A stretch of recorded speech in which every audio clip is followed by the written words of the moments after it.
Hello मेरे प्यारे बच्चों। आज मैं आपके लिए क्लास 11th का चैप्टर 1 लेकर आया हूं, जो कि जिसमें हमारा टॉपिक है introduction of sets with easy method. इसको कवर करेंगे। ओके, बहुत ही इजी मेथड से कराऊंगा, अच्छे से समझ में आएगा और आप ये नहीं कहेंगे सर हमें समझ में नहीं आया। ये मैं गारंटी देता हूं, मैं आपके दिमाग में रख दूंगा।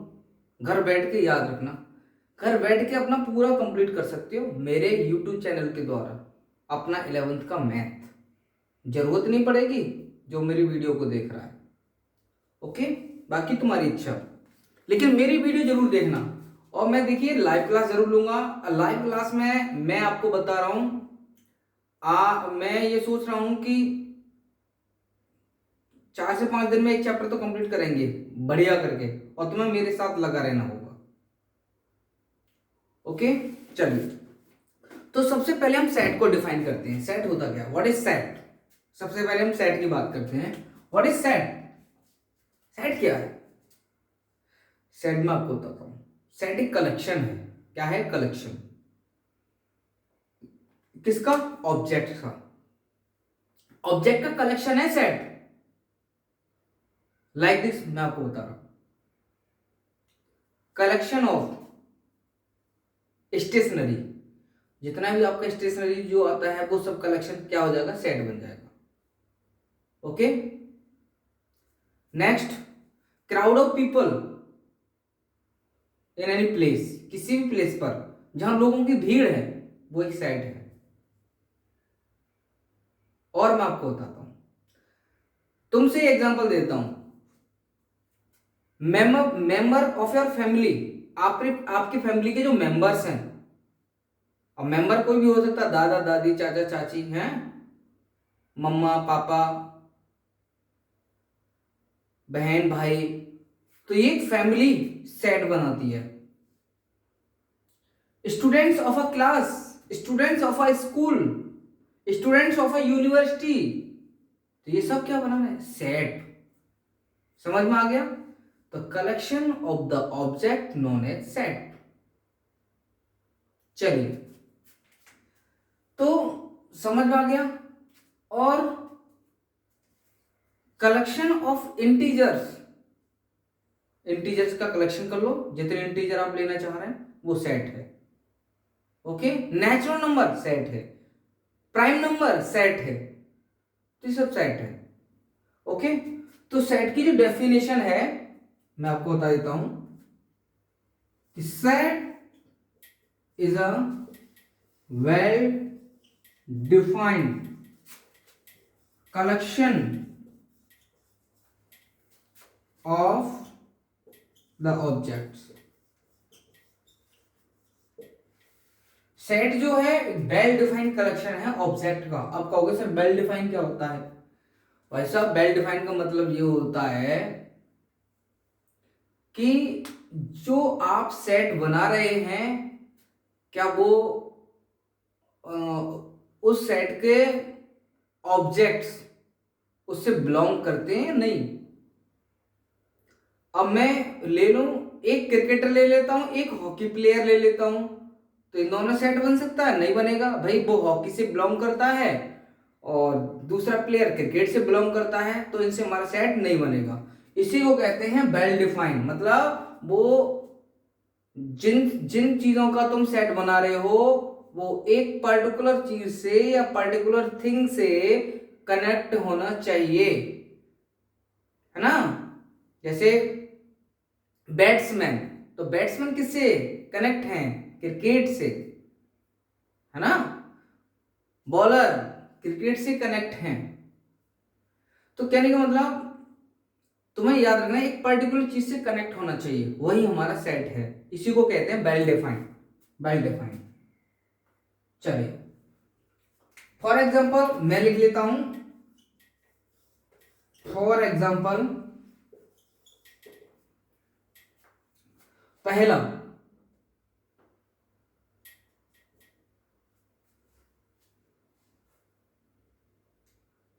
Set of natural number.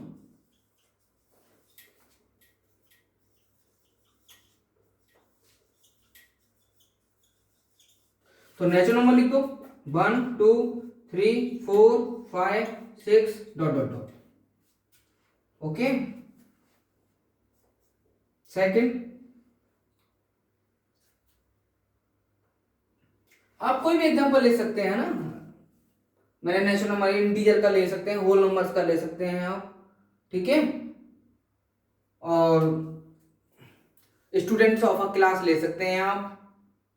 Okay, तो बहुत सारे आप अपनी तरफ से एग्जांपल ले सकते हो। द रिवर ऑफ इंडिया लिख सकते हैं आप, ठीक है, और नेचुरल नंबर लिख सकते हैं आप। ओके, तो इस टाइप से आप बहुत सारे एग्जांपल ले सकते हैं, या किसी भी नंबर के किसी भी कंपोजिट नंबर के प्राइम फैक्टर्स आप ले सकते हैं, वो सेट बनाएंगे। जैसे लाइक दिस, मैं लिख देता हूं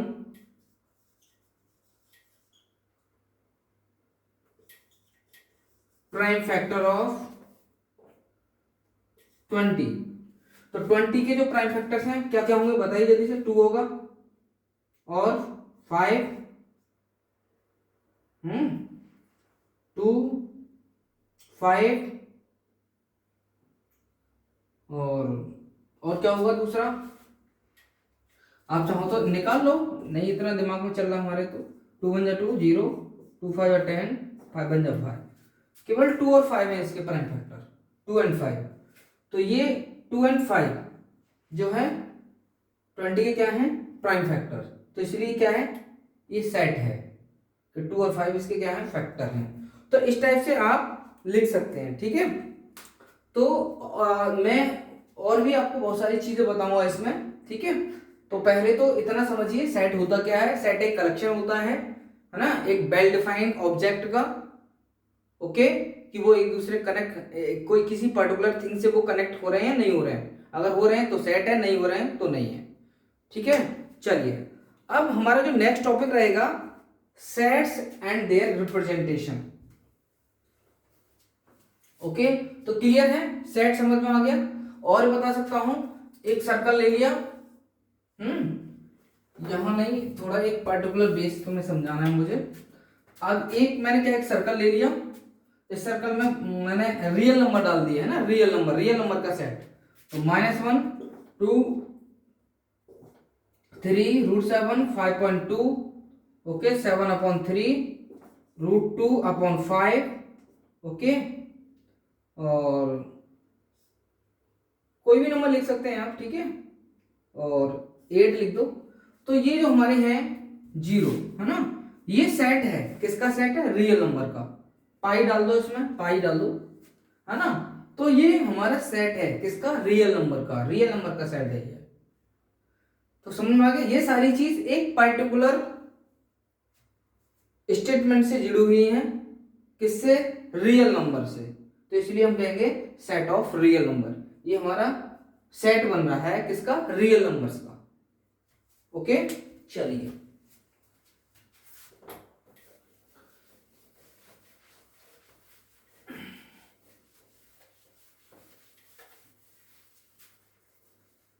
तो अब इसको रफ कर देते हैं, इसकी कोई जरूरत नहीं पड़ेगी हमें, हमने स्टार्टिंग में ही समझाना था कि आज हम क्या कवर करने वाले हैं। ओके, चलिए अब देखिए बात करते हैं। तो मैंने बता दिया है ना कि सेट कौन कौन से होते हैं, हमारे एनसीईआरटी में कुछ एग्जांपल दे रखे हैं, ठीक है। जैसे रिवर्स ऑफ इंडिया है, बॉविल्स हैं, बॉविल्स से सेट होता है, ओके, कॉन्सोनेंट का अलग सेट होता है, बॉविल्स का अलग सेट होता है, ओके। अब कुछ इसके रिप्रेजेंटेशन भी है, वो मैं आपको बताता हूँ। रिप्रेजेंटेशन क्या है वो अब मैं बताता हूँ। चलिए, तो सबसे पहले हम बात करते हैं नेचुरल नंबर, है ना, कि नेचुरल नंबर एन किसको रिप्रेजेंट करता है, नेचुरल नंबर को, ठीक है। एन के बाद क्या आता है हमारा डब्ल्यू ले सकते हैं, ये किसको रिप्रेजेंट करता है होल नंबर्स को, ओके। फिर लेते हैं हम इंटीजर्स, जेड, जेड किसको रिप्रेजेंट करता है इंटीजर्स को। क्यू, क्यू किसको रिप्रेजेंट करता है रेशनल नंबर को,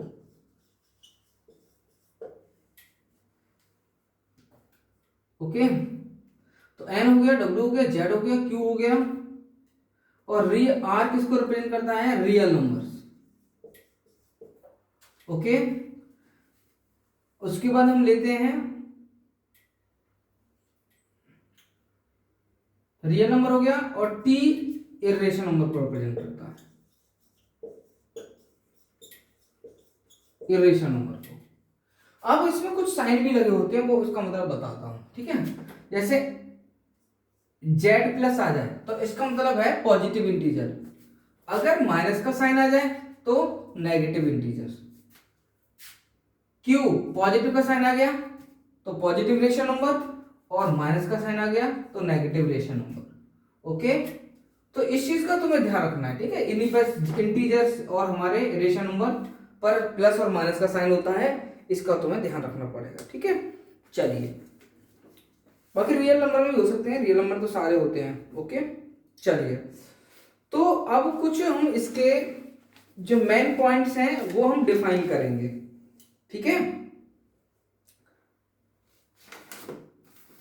तो मैंने सेट के बारे में बता दिया अच्छे तरीके से। अब उनके कुछ पॉइंट्स हैं कि सेट को किससे रिप्रेजेंट करते हैं, और सेट के जो टर्म्स होते हैं वो कैसे लिखते हैं, वो मैं सब आपको बताऊंगा, ठीक है। चलिए, तो हम आपको बताते हैं सबसे पहले कि जो सेट के जो टर्म्स होते हैं, अभी हमने लिखे थे जैसे इंटीजर्स है ना, हमने नेचुरल नंबर लिया 1 2 3 4 डॉट डॉट डॉट, ये नेचुरल नंबर है, ठीक है। अब मुझे सेट की फॉर्म में लिखना है, अभी तो मैंने इसका एग्जांपल दे दिया कि ये नेचुरल नंबर है, अब इसको सेट की फॉर्म में लिखना है। जैसे सेट, हम मान लो किसी का सेट किसी भी ऑब्जेक्ट का हम सेट बना रहे हैं, तो उसे कैसे लिखते हैं, क्या प्रोसेस है, वो मैं आपको बताऊंगा। तो सबसे पहले समझिए कि सेट को हम कैपिटल लेटर से रिप्रेजेंट करते हैं। सेट को हम किससे रिप्रेजेंट करते हैं? कैपिटल लेटर से। पहले रफ कर देता हूं, ठीक है, समझ गए होगे। ओके, तो सेट को हम, है ना, तो कुछ इंपॉर्टेंट है पॉइंट है वो मैं आपको लिख रहा हूं। ओके, तो set is represented bye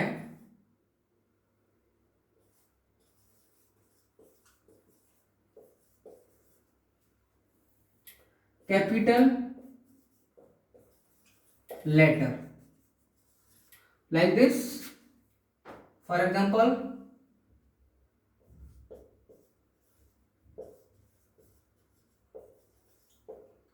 A B C D dot dot dot, है ना, जहां तक है वहां तक इनसे रिप्रेजेंट किया जाता है, ठीक है। डॉट डॉट लिख दो या ईटीसी लिख दो, ईटीसी सही रहेगा। Okay,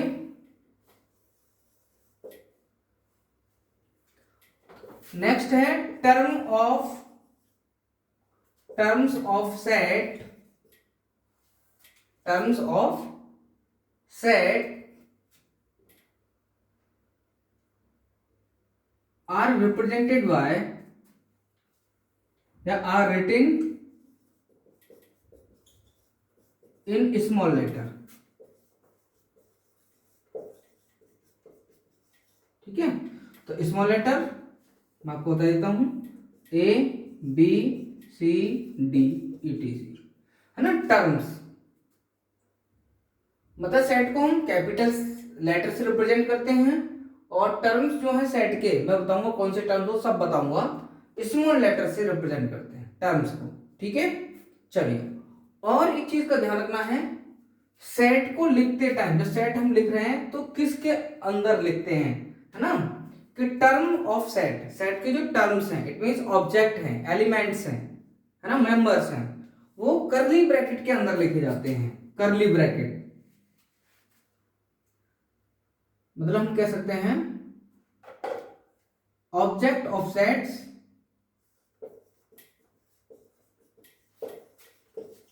set are written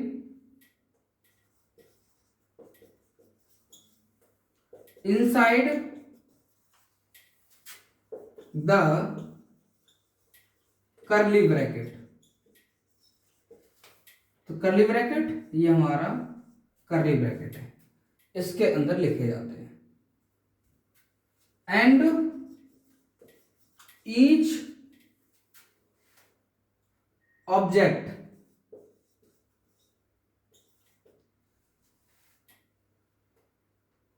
separated by comma. ठीक है, कॉमा से क्या किया जाता है, सेपरेट किया जाता है। इसको आपको ध्यान रखना होगा।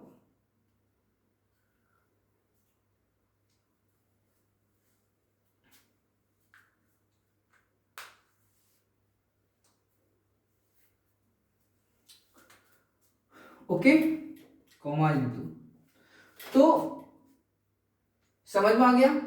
सेट को कैपिटल लेटर से रिप्रेजेंट करते हैं। सेट के जो टर्म्स हैं, ऑब्जेक्ट्स हैं, वो स्मॉल लेटर में लिखे जाते हैं। Object of set are written inside the curly bracket. Curly bracket के अंदर सेट के ऑब्जेक्ट लिखे जाते हैं और each object separated by commas. और जो सेट के जो एलिमेंट्स कह सकते हैं, ऑब्जेक्ट कह सकते हैं, मेंबर कह सकते हैं, है ना, वो कॉमा से सेपरेट किए जाते हैं, कॉमा लगाकर। ठीक है, ठीक है। तो मैंने इतना आपको समझाया है, और भी थोड़ा मैं समझाऊंगा, ऐसा नहीं। अभी तक हमें यहाँ तो थोड़ा मैं एग्जांपल ले लेता हूँ, है ना। जैसे अब मैं इन तीनों का कोई एग्जांपल ले सकता हूँ। ठीक है, जैसे मैंने लिख दिया ए इक्वल टू, मैं सेट बना रहा हूँ बॉवेल का सेट बना रहा हूँ, तो मैं करली ब्रैकेट का यूज करूंगा, ए ई आई ओ यू। तो आप देख लीजिए, इन सब का मतलब यही है। देखो किससे रिप्रेजेंट किया, कैपिटल लेटर से। इसके जो एलिमेंट्स, इनको एलिमेंट्स कह सकते हैं, इनको मेंबर कह सकते हैं, इनको ऑब्जेक्ट कह सकते हैं। ओके, और कह सकते हैं कि किस सेट की टर्म्स हैं, ये भी कह सकते हैं। ओके, समझ में आ गया। एलिमेंट्स कह सकते हैं, मेंबर कह सकते हैं, किसके, सेट ए के ये एलिमेंट्स हैं, मेंबर्स हैं, ऑब्जेक्ट्स हैं, ये आप कह सकते हैं। कॉमा से सेपरेटेड किया गया है, कर्ली ब्रैकेट के अंडर है, कैपिटल लेटर से रिप्रेजेंट किया गया है, और जो एलिमेंट्स हैं वो स्मॉल लेटर से लिखा गया है। ठीक है, टर्म्स, एलिमेंट्स, ऑब्जेक्ट्स, ठीक है, आप बोल सकते हैं। चलिए, अब इसका, इन तीनों का मीनिंग मैंने एक इस एग्जांपल समझा दिया।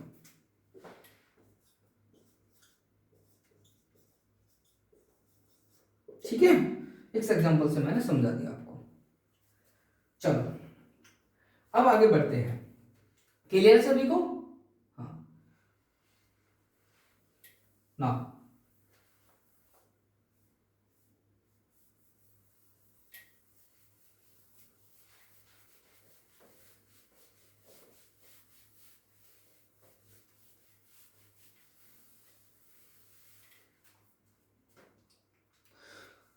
अब हमारा इसका एक टॉपिक और है ना, उस टॉपिक को समझाते हैं।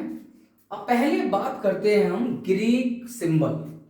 एक ग्रीक सिंबल है, ग्रीक सिंबल की बात करते हैं। और ग्रीक सिंबल जिसे हम कहते हैं ग्रीक सिंबल एप्सिलॉन, है ना, एप्सिलॉन, इसे हम ऐसे करके रिप्रेजेंट करते हैं। ये ग्रीक सिंबल है जिसे हम कहते हैं एप्सिलॉन, है ना, ई से बनता है, बस थोड़ा सा सर्कल ऐसे करके, ऐसे करके। ठीक है, इसे हम एप्सिलॉन कहते हैं। ये ग्रीक सिंबल है। ओके, अब इसका मीनिंग तुम्हें समझाऊंगा मैं अच्छे से। ओके, बहुत जरूरी है इसे समझना। चलिए, इसका जो मीनिंग होता है ना, इसका मीनिंग होता है बिलोंग टू, है ना। इसका मीनिंग ऑफ एप्सिलॉन,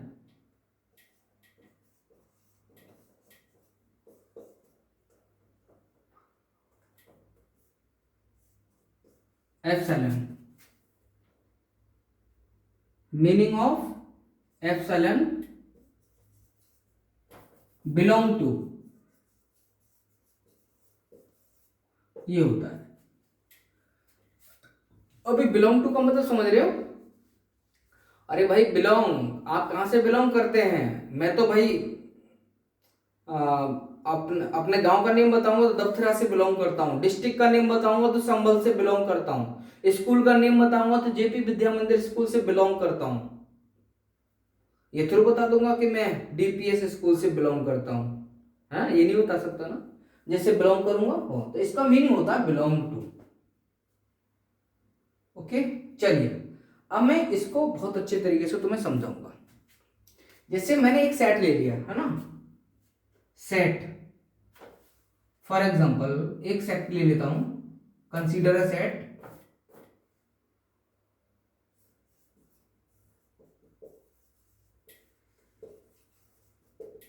एक सेट कंसीडर कर लेता हूं, ए इक्वल टू 5 6 7 8, ये ले लिया मैंने, ये सेट है मेरा। अब मैं इसका मतलब समझाऊंगा तुम्हें, ठीक है, बहुत अच्छे से।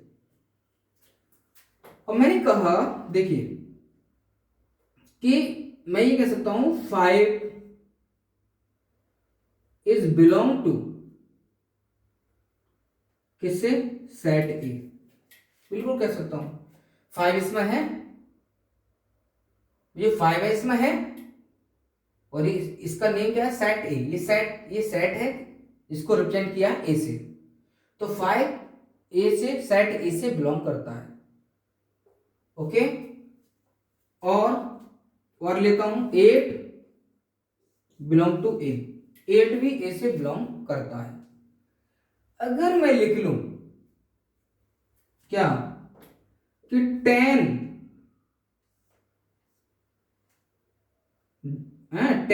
बिलोंग टू ए और नॉट, क्या ये 10 है ए से बिलोंग करता है? नहीं, अरे भाई 10 तो इसमें है ही नहीं, तो बिलोंग कहां से करेगा?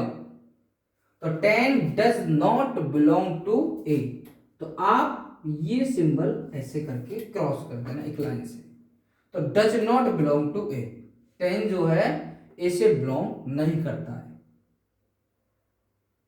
ओके, तो ये इसका belong to and does not belong to दोनों का मीनिंग मैंने एग्जांपल लेकर तुम्हें समझाया, समझ में आ रहा है? तो मैं गारंटी दे रहा हूं हर चीज तुम्हें समझ में आएगी, हर चीज तुम्हें समझ में आएगी। तो बिलोंग का मीनिंग बता दिया ना, ठीक है। और चाहो तो और समझा सकता हूं भाई, अगर इनमें से कोई भी नंबर लोगे तो बिलोंग करेगा, अगर इनसे बाहर कोई भी नंबर लेते हो तो डज नॉट बिलोंग टू, नहीं करेगा। चलिए ठीक है, तो सबका मीनिंग बता दिया। ग्रीक सिंबल है जिसे कहते हैं एप्सिलॉन, एप्सिलॉन का मीनिंग होता है belong to. Okay, consider a set, एक सेट को कंसीडर किया हमने, फिर हमने बिलोंग का मीनिंग समझाया तुम्हें अच्छे से विद एग्जांपल, और एक ऐसा भी नंबर लिया जो इससे बिलोंग नहीं करता, उसका भी मीनिंग मैंने आपको बताया है। चलिए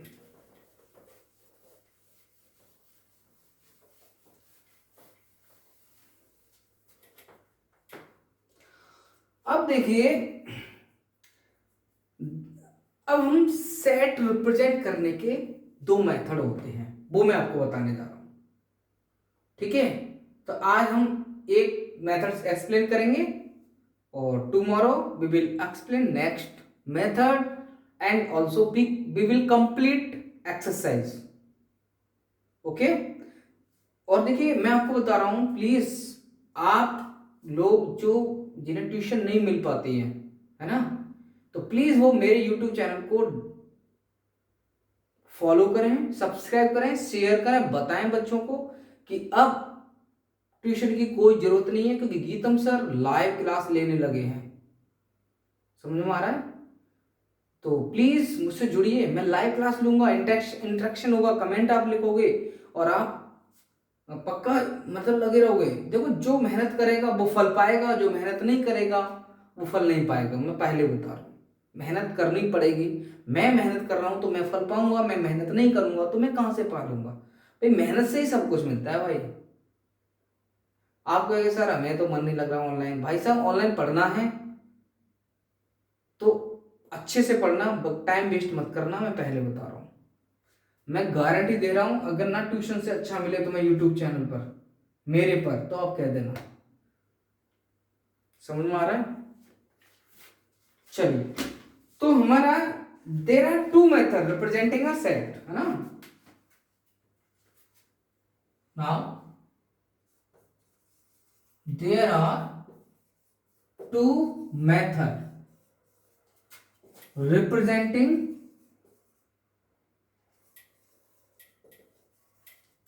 अ सेट। दो मेथड है सेट को रिप्रेजेंट करने के। फर्स्ट, ठीक है,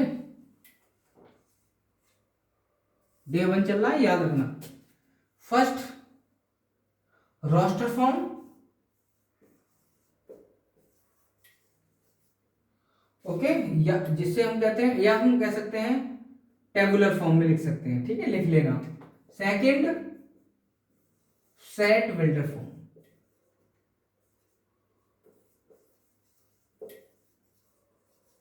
ये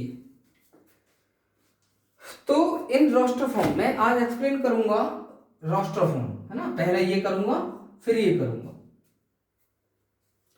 ओके। तो in roster form, in roster form, इसमें क्या करते हैं,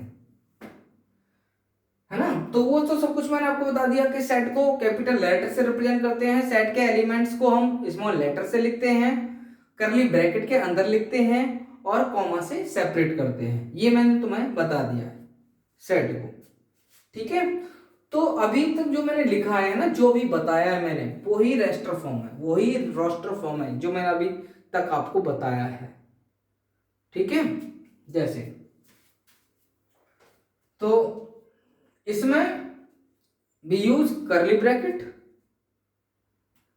है ना, और elements are written inside the curly bracket, okay, और it is represented by capital letter, okay, each element separated by comma. इसका ध्यान रखना, बस यही फॉर्म है रोस्टर फॉर्म, और कुछ नहीं है ना। इसके एलिमेंट्स लिखे जाते हैं सेट के, इसमें एलिमेंट्स। जैसे मैं एक स्टेटमेंट ले रहा हूं फॉर एग्जांपल, चलो थोड़ा सा इसमें लिखवा देते हैं, है ना, थोड़ा सा लिखवा देते हैं। मैंने लिखवा दिया, वैसे लिखने की जरूरत नहीं है, तो मैं ऐसे एक्सप्लेन करता हूं, है ना, कि in roster form all elements are listed, है ना, inside the curly bracket and it's separated by comma. इतना लिख लेना, बुक में है, चाहे लिख लेना, ठीक है। और ऑर्डर, ऑर्डर जो होता है ना, ऑर्डर, है ना, ऑर्डर नॉट नेसेसरी कि नहीं, क्या असेंडिंग ऑर्डर में होना चाहिए, डिसेंडिंग ऑर्डर में होना चाहिए, कोई जरूरत नहीं है, ऑर्डर कुछ भी हो सकता है, ठीक है। तो मैं लिख देता हूं, चलिए, तो थोड़ा शॉर्ट में आप लिख भी लोगे, है ना, जिससे तुम्हें याद भी रहेगा, ठीक है।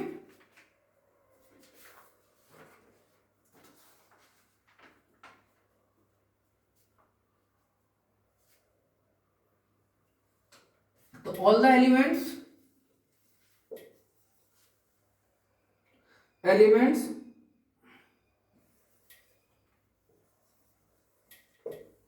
of a set are listed, ठीक है। The elements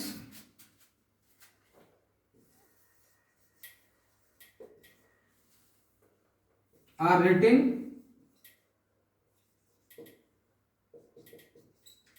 inside the करली ब्रैकेट, ठीक है।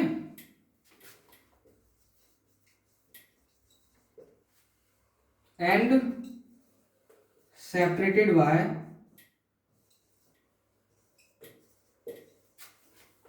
कॉमास, ठीक है। इतना तुम्हें ध्यान रखना है।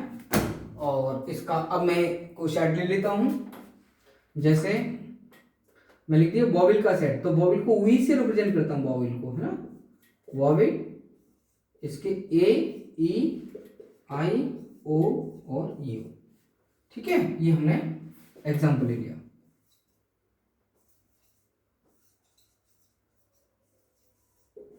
Set of vowels,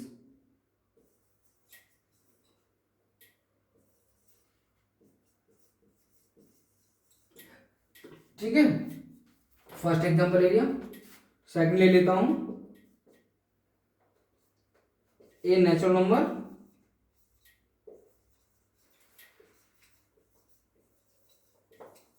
less than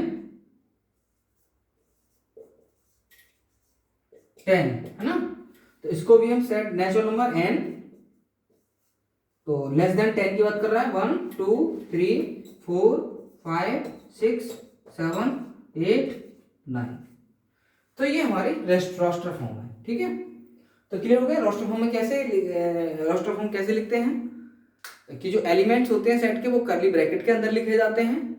each element separated by comma, और हर एलिमेंट कॉमा से सेपरेट किया जाता है। ओके, और सेट को कैपिटल लेटर से रिप्रेजेंट करते हैं। तो ये हमारी जो फॉर्म है रोस्टर फॉर्म है, तो इतना ध्यान रखना होगा। ओके, तो इस मेथड तक आपको समझा दिया मैंने, क्योंकि ज़्यादा लेंथी वीडियो हो जाएगी, आप भी नहीं देखोगे। लेकिन मेरे अकॉर्डिंग आपको प्लीज़ कंप्लीट वीडियो देखना चाहिए जरूर। इससे हमें पता चलता है कि सर ने क्या पढ़ाया। स्टार्टिंग में आप अगर स्टार्टिंग के 2-4 सेकंड आप देखोगे और वीडियो को स्किप कर दोगे, उससे आपको क्लियर नहीं होगा कि कितना अच्छा पढ़ाया टीचर ने। पता जब चलता है जब तुम पूरी वीडियो देखते हो कि टीचर ने कितना पढ़ाया है। देखो स्टार्टिंग में बोलने में भी फर्क पड़ जाता है ना, और धीरे धीरे रिदम बनता है। रिदम बनने के बाद ही जब रिदम बन जाता है तो फिर टीचर बहुत अच्छे से चीज़ एक्सप्लेन करता चला जाता है। तो स्टार्टिंग में आप किसी को नहीं परख सकते। एक बार में मैं भी किसी स्टूडेंट्स को नहीं जान सकता कि उसकी क्या क्वालिटी है, तो तुम मुझे एक बार में क्या जानोगे। तो प्लीज़ मेरे साथ जुड़िए, पक्का 100% आपको हर चीज़ समझ में आएगी, मैं गारंटी देता हूँ। मुझे कितनी भी मेहनत करनी पड़े बट आपको बेस्ट दूंगा, ये मैं गारंटी दे रहा हूँ। बेस्ट कोई भी कोचिंग सेंटर तुम्हें ऐसा नहीं पढ़ाएगा जैसे मैं पढ़ाऊंगा। बता रहा हूँ आज के लिए मेरे पास बोर्ड ये है, ट्यूशन की तरह बिल्कुल पढ़ाऊंगा, ट्यूशन ऑफलाइन ट्यूशन जैसा आप जाते हैं, समझे। डेली लेक्चर स्टार्ट होगा, याद रखना। जो मेरी वीडियो देखेगा कंटिन्यू मेरे साथ लगा रहेगा, तो मैं उसको गारंटी दूंगा कभी फेल नहीं होगा, और मार्क्स के समझ लेना कैसे आएंगे। तो ठीक है, नमस्कार मेरे प्यारे भाइयों, अब चलते हैं। Okay, bye.